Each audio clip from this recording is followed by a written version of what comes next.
வாழ்க வளமுடன், வாழ்க பல்லாண்டு. Welcome to Grandma's kitchen. இட்லிக்கு தேவையான சாமானங்கள்ங்க. தேங்காய் ஒரு மூடி, ஒரு கப்பில் நம்ம தேங்காய் அளந்துக்கிட்டோம்னா அதில் 1/4 கப்பு இருக்கிற மாதிரி பொட்டுக்கடலை போதுங்க. அதுக்கு 2 பல்லு பூண்டுங்க. அப்புறம் இஞ்சி 1 இன்ச்சு துண்டுங்க. இஞ்சி 1 இன்ச்சு துண்டை பொடியை நறுக்கி வச்சுருக்கோம்.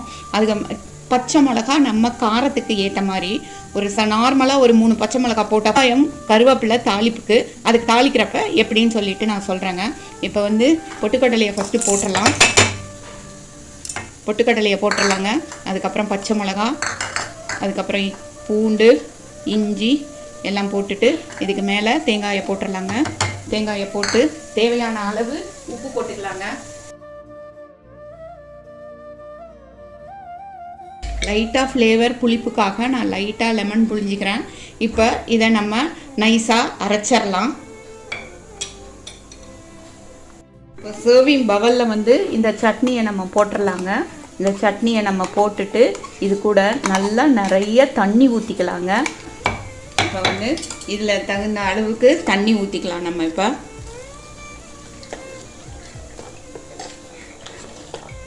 கிட்டத்தட்ட இந்த அளவுக்கு கரைச்சி வச்சுக்கலாங்க. நம்ம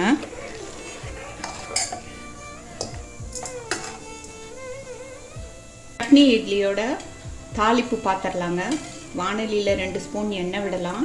அந்த 2 ஸ்பூன் எண்ணெய் விட்டு அதில் கடுகு, ஒரே ஒரு சிகப்பு மிளகாய், ஒரே ஒரு சிகப்பு மிளகாய் இது மாதிரி 2ஆக ஸ்ப்ளிட் பண்ணி போட்டுக்கலாங்க. போட்டுக்கிட்டு கடுகு வெடிக்கட்டும். இப்போ கடுகு வெடிக்கட்டுங்க. வெடித்தோடனே அதில் நறுக்கி வச்ச ஆனியன்ஸு நறுக்கி சும்மா ஒரு 1/4 வாசி பெரிய வெங்காயத்தை இது மாதிரி பொடி பொடியாக கட் பண்ணி வச்சுக்கலாங்க. அதை இதில் போட்டு நல்லா ஃப்ரை பண்ணலாம்.